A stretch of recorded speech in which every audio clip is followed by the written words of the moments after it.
बुद्ध वचन की आज की श्रृंखला आरंभ करूं। इससे पहले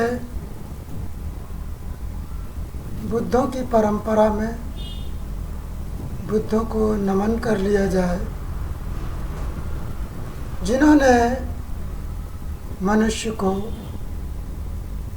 मनुष्य बनाया। नमो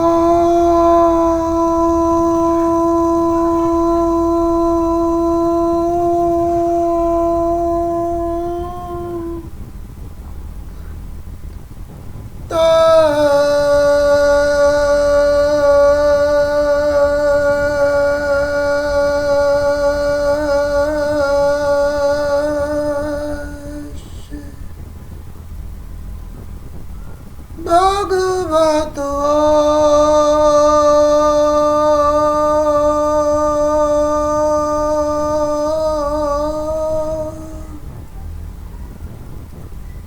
अरहतो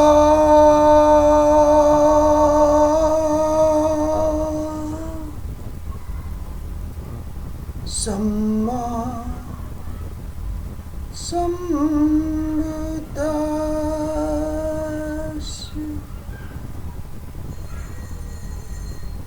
अर्थात मैं उन समस्त बुद्धों को नमन करता हूँ जिन्होंने अपने अंदर के चित्त विकारों को भस्म कर दिया है और जो अरहंत हो गए हैं।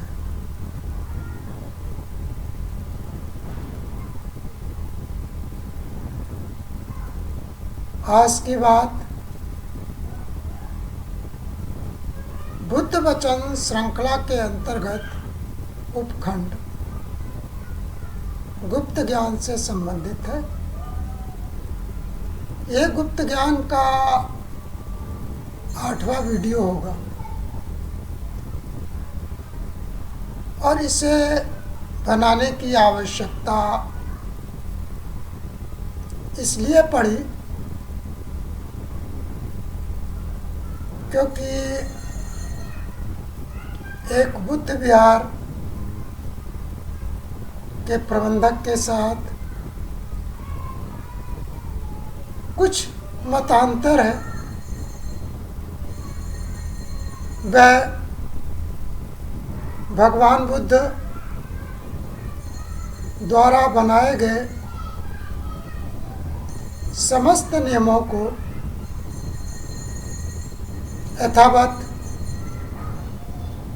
आगे बढ़ाना चाहते हैं, जबकि सच्चाई ये है समय एक सा नहीं रहता और कालांतर में हमेशा उनमें परिवर्तन की आवश्यकता होती है। बुद्धों का ज्ञान सदैव ही समसामयिक होता है, जबकि पंडितों का ज्ञान पोथी पर आधारित होता है, इसलिए वह अतीत की बात करता है। मैं जीवन का एक महत्वपूर्ण खंड ध्यान साधना को समझने में, योग प्राणायाम को समझने में, यज्ञ और भजन कीर्तन को समझने में गुजारा। इस आधार पर मैं जिन चीज़ों की गहराइयों को जानता हूँ, ऐसा विश्वास करता हूँ कि कम ही लोग उतनी गहराइयों में जाकर सोचते हैं। बेशक उन लोगों की भावनाएं अच्छी होंगी, परंतु ज्ञान के अभाव में और वर्तमान बुद्ध को न पहचान पा रहे के कारण सदियों से ऐसा होता रहा है कि समसामयिक बुद्ध पीटे जाते रहे हैं। आचार्य रजनीश को उस समय के लोगों ने नहीं समझा, खूब पीटा। महावीर को उनके समय के लोगों ने नहीं समझा, खूब पीटा। कबीर को भी नहीं बख्शा, रविदास को भी नहीं बख्शा और बुद्ध को भी नहीं बख्शा, क्योंकि जन सामान्य में दूरदृष्टि नहीं होती। दूरदृष्टि दूर पहुंचने पर ही उस जनरेशन के लोगों को समझ में आती कि हाँ, ये बात आज से 100 साल पहले, 1000 साल पहले, 1500 साल पहले, 2000 साल पहले कही गई थी। कितनी तार्किक थी, जिसको उस समय के जनमानस ने नहीं समझा। इसी क्रम में आज की बात आरंभ करूं। विषय है वर्षावास। वर्षावास के वीडियो एक बुद्ध विहार की तरफ से निरंतर रूप से जारी किए जा रहे हैं।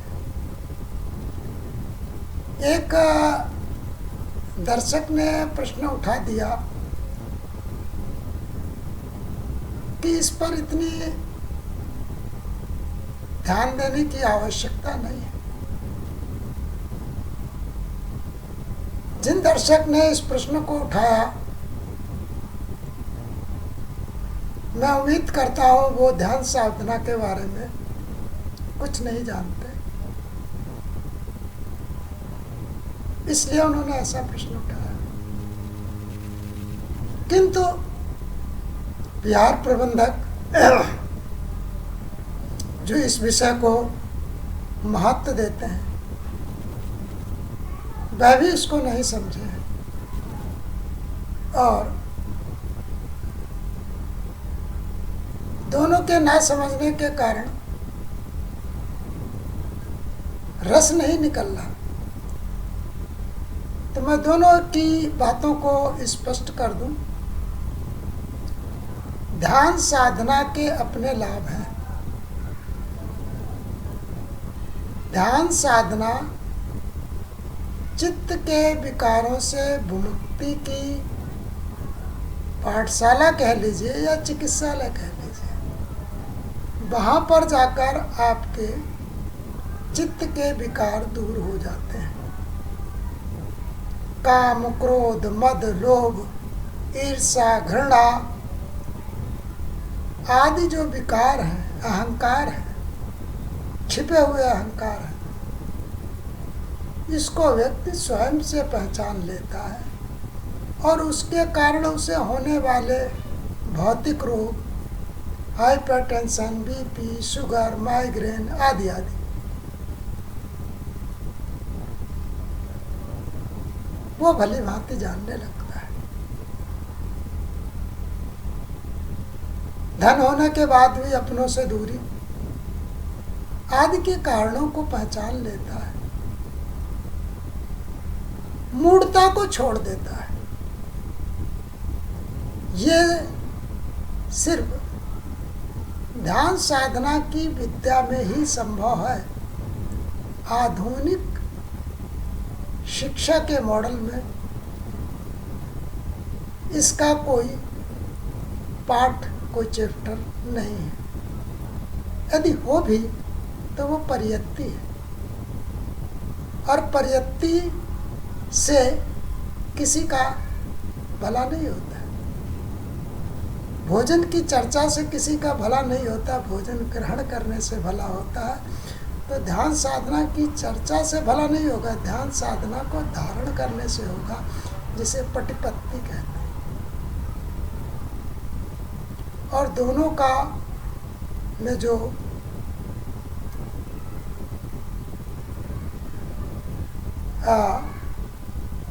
विश्लेषण है, प्रतिवेदन, वो जब किया जाता है तो दूध का दूध और पानी का पानी अलग अलग हो जाता है। तो इसलिए उन सज्जन की बात में के संदर्भ में मैं कह दूं कि बुद्ध विहारों की अत्यंत आवश्यकता है, जैसे कि चिकित्सालयों की आवश्यकता है, जैसे कि पाठशाला की आवश्यकता है, उसी तरह से ऐसे बुद्ध विहारों की आवश्यकता है जहाँ पर कुछ समय रहकर व्यक्ति अपने को देख सके, अपने चित्त विकारों को देख सके और उससे मुक्त हो सके। सम्राट अशोक जैसा महान शक्तिशाली राजा, जिसने राजपाट को 10 माह तक के लिए छोड़कर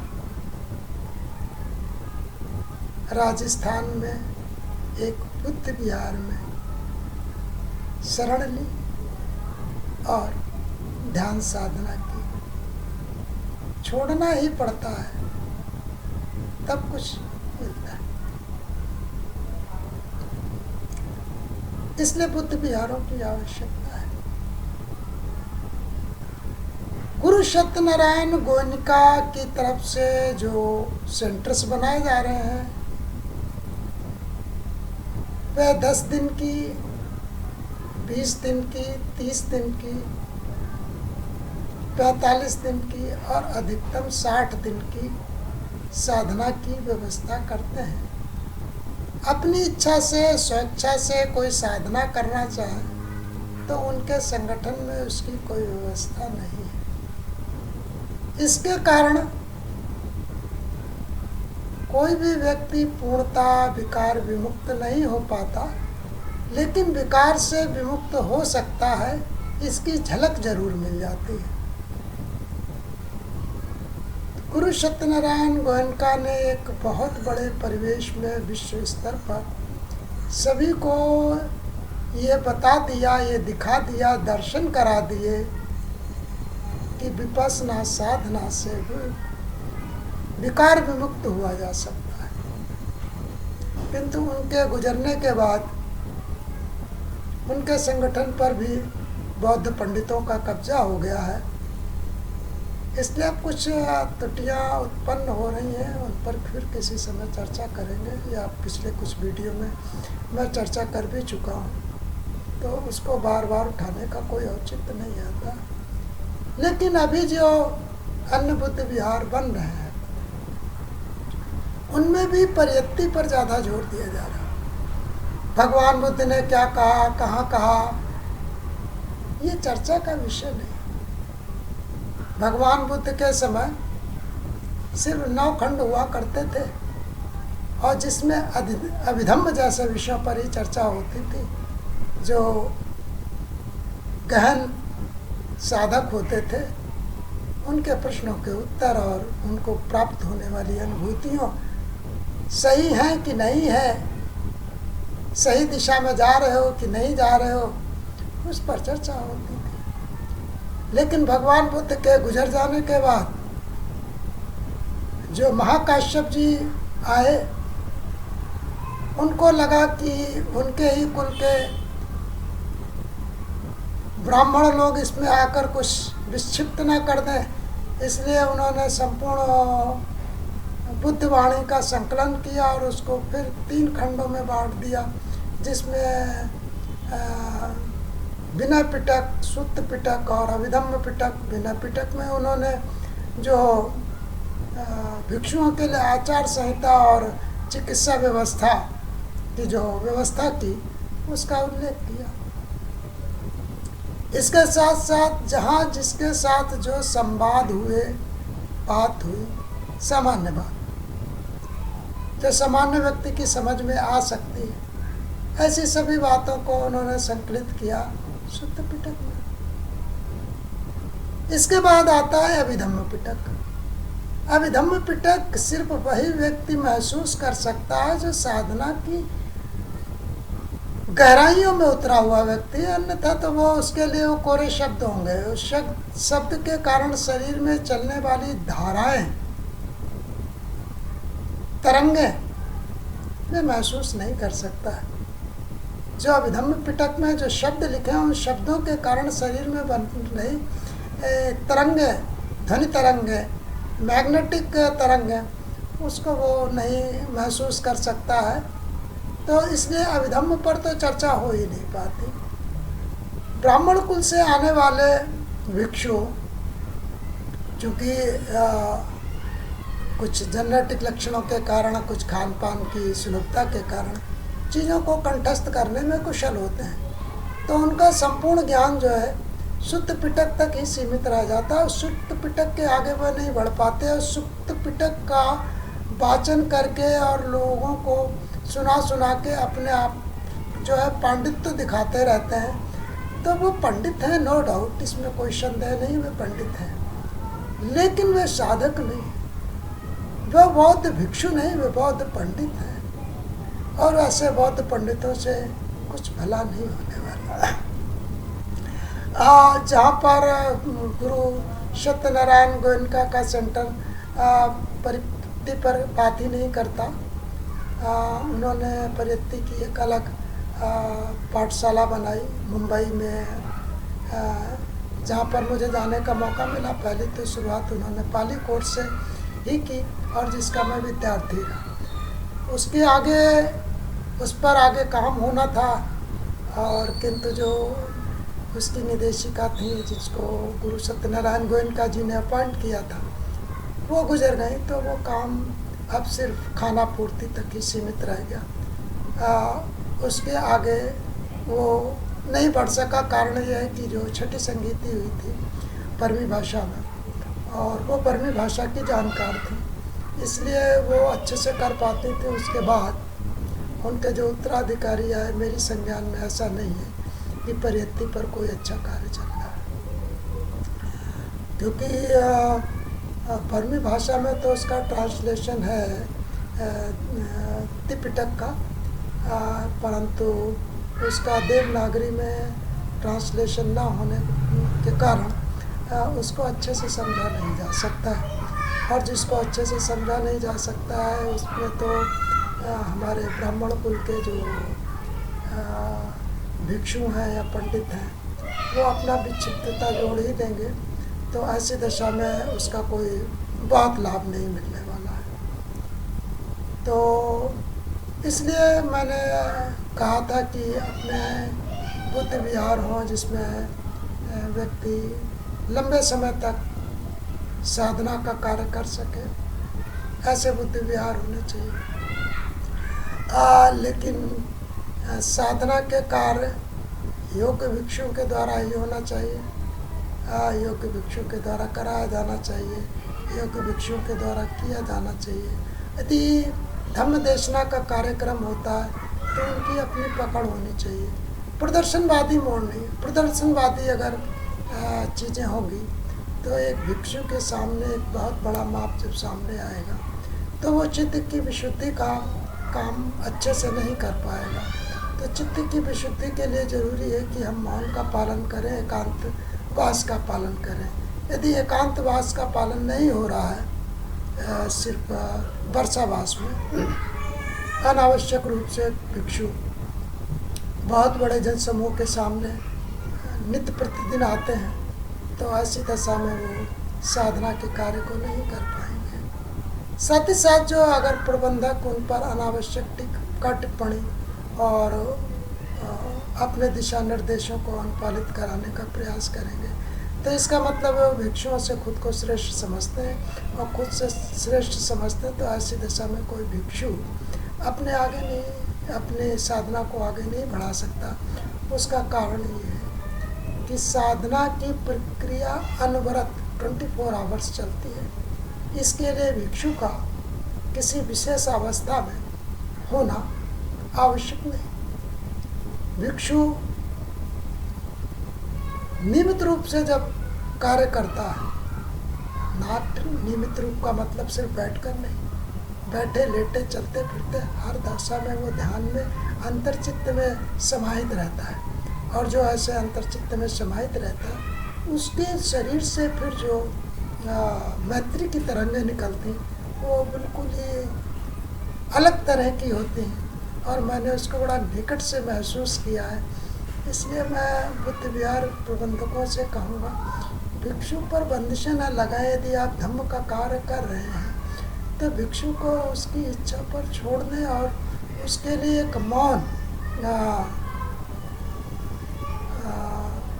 इकोसिस्टम जिसमें वही केवल वही हो, ऐसा करें।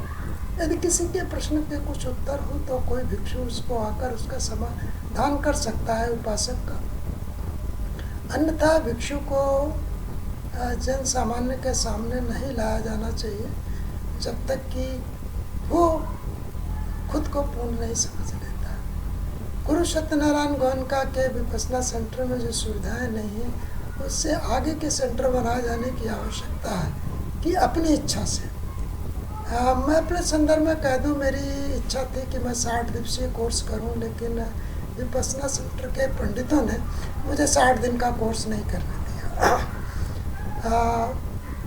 भांति भांति के आंतरिक प्रतिबंधों की बात कर दी कि उनकी इच्छा नहीं। ठीक है, मैंने अपने आप से 60 दिन के शिविर की व्यवस्था की, किंतु जिस प्लेस को मैंने चुना वह प्लेस पीसफुल नहीं था, और पीसफुल ना होने के कारण मैं अच्छी प्रकार से वहाँ पर अपनी साधना को तो नहीं कर सका, लेकिन हाँ कुछ कदम आगे बढ़ा हूँ जिससे सेल्फ कॉन्फिडेंस डेवलप हुआ है कि मैं अकेले भी कर सकता हूँ, मुझे किसी की आवश्यकता नहीं, मुझे किसी प्रबंधक के दिशा निर्देश की आवश्यकता नहीं, किसी अन्य आचार्य की आवश्यकता नहीं। गुरु सत्यनारायण गोयनका ने भी अपने प्रवचनों में कहा है कि आप धम्म के कार्य पर आगे बढ़े, ब्रह्मांड की शक्तियाँ आपका साथ देती। ये वचन मुझे याद है, इसलिए मैं किसी आचार्य की ज़्यादा अपेक्षा भी नहीं करता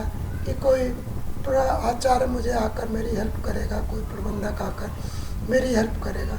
मैं तो गुरु सत्यनारायण गोयनका के उसी वचन पर को ध्यान देता हूँ कि ठीक है, आप धम्म के कार्य को करेंगे तो ब्रह्मांड की शक्तियाँ आपका साथ देंगी। तो अब इस बात को विराम दिया जाए और अपनी बात को सार संक्षेप में कह दूँ कि प्रबंधक यदि किसी भिक्षु को अपने सेंटर्स में साधना करने का अवसर देते हैं तो उन्हें चाहिए कि वो भिक्षुओं को अनावश्यक से प्रदर्शन ना करें, भिक्षुओं का प्रदर्शन ना करें। उपासकों के अगर कोई प्रश्न हो तो योग्य भिक्षु उनके प्रश्नों के उत्तर दे सकता है। अगर भिक्षु का दर्शन करना चाहते हैं उपासक तो दूर से, उनका प्रदर्शन ना किया। अगर वो इस तरह के 4 माह की व्यवस्था कर पाते हैं तभी तो उनका जो ध्यान और साधना के पुष्टि की तरफ बढ़ने का कार्यक्रम आगे बढ़ेगा, वरना तो एक मेला और प्रदर्शनवादी होने का कोई बहुत अधिक महत्व नहीं है। या जिन्हों की अपनी ध्यान की उपलब्धियां हैं, उन उपलब्धियों को यदि कोई भिक्षु जनमानस तक पहुंचाना चाहते तो उसके संदेश का वीडियो बनाकर प्रसारित किया जा सकता है। क्योंकि मैं जिन गहराइयों को महसूस कर चुका हूँ, उनको यदि शब्दों में व्यक्त करूँ तो मुझे वो उपासक नहीं मिलते, वो सुनने वाले लोग नहीं मिलते, क्योंकि उनको एक कहानियों की बातें लगेंगी। तो जब तक कि अपने जैसे लोग ना हो, उस खुशी को व्यक्त करना भी बड़ा मुश्किल होता है। ये समस्या भगवान बुद्ध के सामने भी रही, जब उन्हें उस तरह की अनुभूतियाँ प्राप्त हुई तो वो किसके सामने कहे, कौन समझेगा। तो ऐसा कहा जाता है, देवताओं ने कहा कुछ तो लोग समझेंगे, आप कहिए। तो मेरे साथ भी वही दिक्कत है, जब मैं उन चित्त की उन गहराइयों में जाकर उस आनंद को महसूस करता हूँ तो मैं किसके साथ बांटूँ। लिहाजा मैं कभी उनको जनमानस के सामने लाता ही नहीं, और लाता ही नहीं तो इसलिए जो हमारे मित्रगण हैं वो उसको तवज्जो नहीं दे पाते, और मित्रगण उनको लगता है ये तो हमारे बीच का ही व्यक्ति है, ये जो कह रहा है ठीक है, कहीं से पढ़ दिया होगा, सुन लिया होगा, वही मोटी मोटी बातें। लेकिन मैं रसगुल्ला खाने के बाद की बात कर रहा हूँ, मैं रसगुल्ले की किसी पुस्तकीय ज्ञान की चर्चा नहीं कर रहा। मैं अक्सर कहा करता हूँ कि पंडित जो है जूठन बांटते हैं, लोग समझ नहीं पाते पंडित जूठन कैसे बांटते। मैं कहता हूँ कि दूसरे की सुनी गई बात को पुनः वाचन करना, वमन करना, वो जूठन ही है। दूसरे का उगला हुआ है वमन, तो लोग नहीं समझते तो क्या करूं। तो यही कहना चाहूँगा कि मित्र, यदि आपको अपने विकारों से विमुक्त होना है तो आपको ध्यान साधना करनी चाहिए। ध्यान साधना कोई आजीवन प्रक्रिया नहीं है। ध्यान साधना कुछ वर्षों की का तप है। कुछ वर्षों में, कुछ महीनों में जैसी आपकी चित्त की एकाग्रता होगी आप उसको धारण कर सकते हैं। और एक बार आपने ब्रह्म को समझ लिया, ब्रह्मांड को समझ लिया, ये अपने शरीर को समझ लिया, तो उसके कारण जो आपको दुख होते हैं, सांसारिक दुख, उससे आप मुक्त हो जाएंगे। तो उस मुक्ति के लिए आवश्यक है कि एक बार ध्यान की पाठशाला में गुजरे और अंतर चित्त की साधना करें। क्योंकि हमारे यहाँ पर साधना की 2 पद्धतियाँ इस्तेमाल होती हैं। ब्राह्मण कुल के लोग ज़्यादातर बाह्य आलम्बनों पर ध्यान करते हैं, किसी देवता का, किसी गुरु का, उसका नाम जाप या उसके चित्र का दर्शन, ये बाह्य साधना है। इससे बहुत अधिक लाभ नहीं होता है। अंदर के आलम्बनों पर जब हम चित्त को एकाग्र करते हैं, उसके कारण जो चीज़ें अनुभूति मिलती, वो एक अलग ही तरह का आनंद है। तो मैं आपसे निवेदन करता हूँ, एक बार करके देखें। कुछ दिन, कुछ महीने, अगर बहुत कम समय है तो गुरु सत्यनारायण गोयनका के 10 दिन के शिविरों को कर सकते हैं, विपश्यना के शिविरों को कर सकते हैं। अधिक समय है तो ऐसे किसी बुद्ध विहार में जाएं। भले ही अपना एक मुश्त राशि उस विहार को दे दें कि भाई मेरे पास इतना धन है, इतने में ही हमारे 4 माह की व्यवस्था कर दो, और 4 माह उसमें गुजर कर देखें। बहुत ही आनंद आता है और ऐसी सुगंध शरीर से उठती है। और जिसको धम्मपद में कहा गया सील की सुगंध वास्तव में वो हवा के साथ साथ नहीं चलती। उसमें साफ साफ कहा गया कनेर की सुगंध हवा के साथ साथ चलती है, किंतु सील की सुगंध चारों तरफ फैलती है। तो सुगंध वास्तव में फैलती है, ना कि मैं किसी वाणी की बात नहीं की गई। और मैं इसको देखता हूँ, महसूस करता हूँ। इसी के साथ मैं अपनी वाणी को विराम देता हूँ। सबका मंगल हो, सबका कल्याण हो। साधु साधु।